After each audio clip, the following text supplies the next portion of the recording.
Bonjour à tous, bienvenue au Talk Orange Le Figaro. Aujourd'hui, nous recevons Laurent Fabius, ancien Premier ministre, député socialiste de Seine-Maritime. Laurent Fabius, bonjour. Bonjour, ravi d'être avec vous. Merci d'être avec nous également. La Cour des comptes vient de rendre un rapport dans lequel elle met en cause la politique de sécurité du gouvernement et du gouvernement précédent, puisque c'est la politique de sécurité menée depuis 2002. Le ministre de l'Intérieur, Claude Guéant, a réagi. Je vous propose de l'écouter. Il est assez navrant qu'une institution comme la Cour des comptes livre un rapport qui est plein d'autant d'inexactitudes, d'approximations. Je ne sais pas s'il est bâclé, mais en tout cas, ce rapport me met en colère parce qu'il ne traduit pas la réalité de la situation ni des efforts qui ont été conduits. Généralement, les ministres sont rarement contents de rapports de Cour des comptes, mais là, on a atteint un niveau supplémentaire. Et publiquement, Claude Guéant dit qu'il est en colère. Vous comprenez sa réaction ? Écoutez, moi je réagis là à votre micro, non pas comme un responsable politique, mais comme national, mais comme quelqu'un qui préside une grande agglomération. Ce que dit la Cour des comptes est ce que tout le monde constate. Il n'y a pas de novation. Qu'est-ce qu'elle dit, la Cour des comptes ? La Cour des comptes, ce sont des gens objectifs. On ne peut pas être satisfait d'un rapport lorsqu'il vous est favorable et puis le vouer aux gémonies lorsqu'il est défavorable. Donc il faut prendre les choses de manière objective. La Cour des comptes dit quoi ? Que depuis 2002-2003, en fait, il y a moins d'effectifs sur le terrain qu'avant. Bon. Que d'autre part, la réalité, c'est que les statistiques, les violences aux personnes, ce qui compte, ont augmenté et pas diminué, comme le disent les officiels. Mais enfin, la réalité, c'est celle-là. Donc il manque des gens sur le terrain et que, ce qui est peut-être plus grave, au fond, on a adopté une mécanique pour que les statistiques apparaissent bonnes, mais ce qui compte, c'est la réalité, et la réalité, elle n'est pas bonne. Bon. Honnêtement, c'est ce que tous mes collègues maires constatent. Hein. Bon. Donc, alors évidemment, M. Guéant et M. Sarkozy du même coup, puisque ce sont eux qui sont en charge depuis 8 ans, 9 ans, 10 ans, et qui ont dit on est les champions sur la sécurité. Évidemment, c'est un camouflet pour eux. Ce que dit Claude Guéant, c'est, après tout, le rapport aurait pu prendre en compte 97-2010 et établir une sorte de comparaison entre la gauche, quand elle est au pouvoir 97-2002, et la droite. Oui, mais la Cour des comptes n'est pas un organisme politique. Elle a pris 10 ans, je crois. Bon, c'est une période. Je veux dire, la Cour des comptes n'est pas responsable du fait que ça fait 10 ans que la droite est au pouvoir. Mais, alors, je vais un petit peu plus loin. Ça montre, et alors là, c'est une interprétation, une conclusion, que le projet que nous-mêmes proposons est nécessaire, parce que si on continue comme aujourd'hui, il y aura de plus en plus d'insécurité. Donc, qu'est-ce qu'il faut faire ? C'est ça qui m'intéresse. Premièrement, rétablir des forces sur le terrain, parce qu'on a besoin pour la sécurité de personnel. Et donc, c'est un des quelques domaines, pas nombreux, où nous remettrons du personnel de fonction publique sur le terrain, premier point. Deuxième point, il faudra créer des zones de sécurité sensibles, c'est-à-dire des quartiers qui sont beaucoup plus difficiles que d'autres. Troisièmement, il est très important que dès qu'il y a une infraction commise, elle soit sanctionnée. Et là, alors la Cour des comptes n'examine pas ça, mais c'est la chaîne police-justice. Il faut que ça aille jusqu'à la justice. Mais bref, la Cour des comptes fait un constat que tous les citoyens peuvent faire.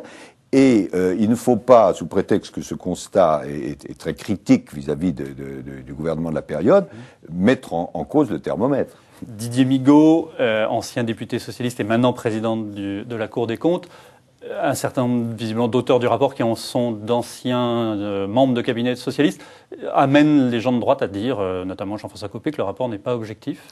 Oui, mais ça c'est une guerre qui n'a absolument aucun intérêt. Les grandes institutions, je pense à la Cour des comptes, je pense au Conseil d'État, je pense à la Cour de cassation, il y a d'autres. On ne peut pas dire, voilà, ce sont des militants. D'autant que vous retrouveriez dans tel ou tel événement récent l'hommage du gouvernement à la Cour des comptes lorsqu'elle était dure pour d'autres, dans d'autres circonstances.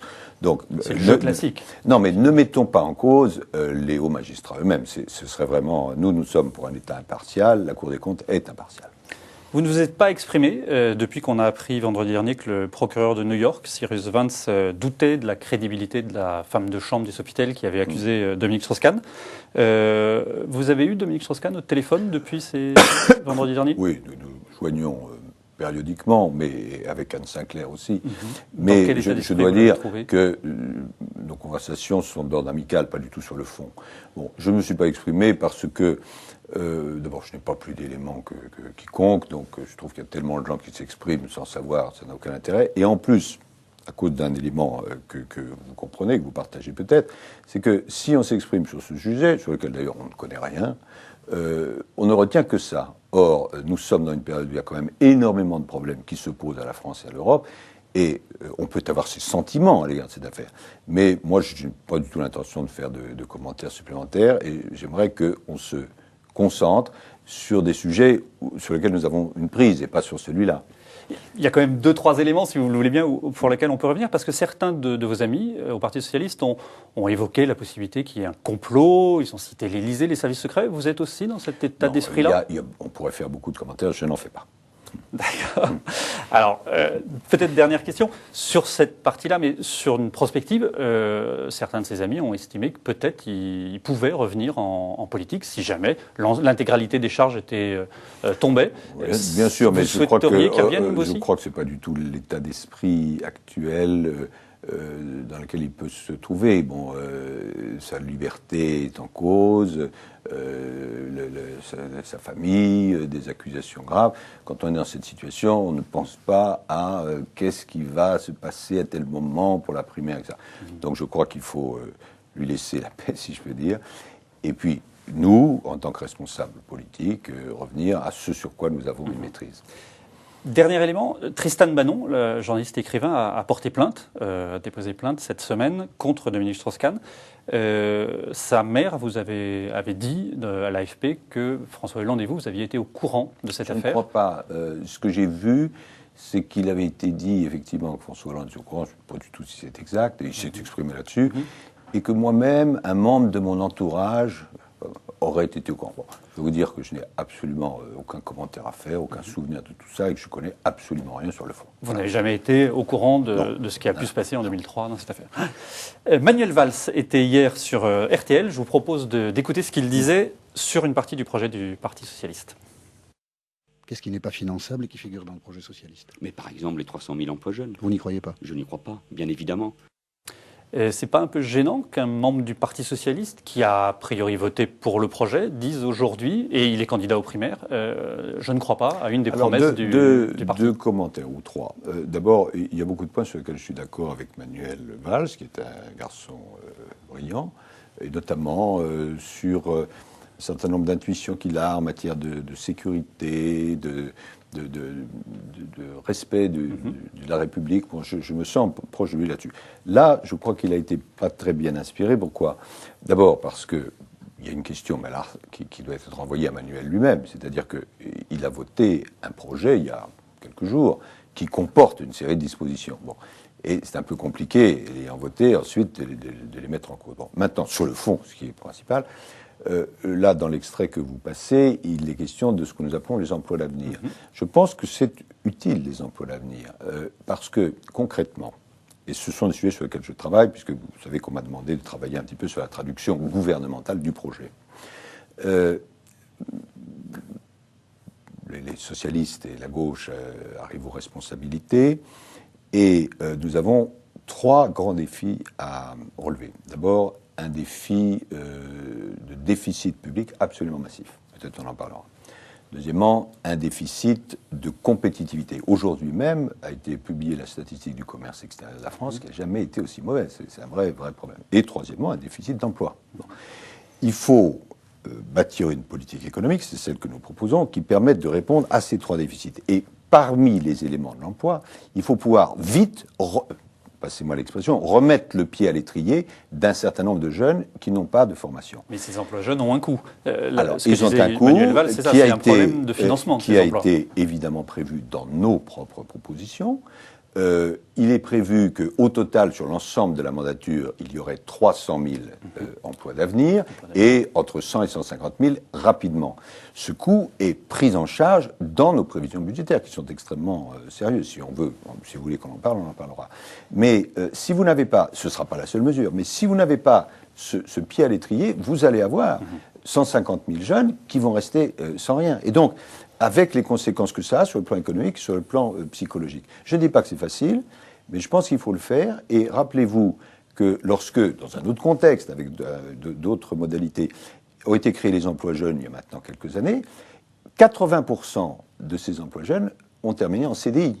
Donc c'est quelque chose qui n'est pas du tout suffisant, ça je le concède, mais qui est nécessaire pour mettre le pied à l'étrier d'un certain nombre de jeunes. Sur ce qu'a dit Manuel Valls, est-ce que ça pose pas un problème sur la façon dont les primaires vont se dérouler, puisqu'on voit que là, il essaye de s'affranchir du projet? Est-ce qu'il faut qu'il y ait un code de bonne conduite entre candidats? Écoutez, les candidats sont grands, majeurs, vaccinés. Oui, vous voyez que ça crée une cacophonie, là, pour le coup. Oui, non, ça, je crois que chacun développe.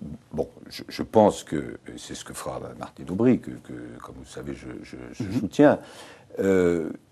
Le projet, c'est l'armature. Après, il peut y avoir telle ou telle modulation particulière.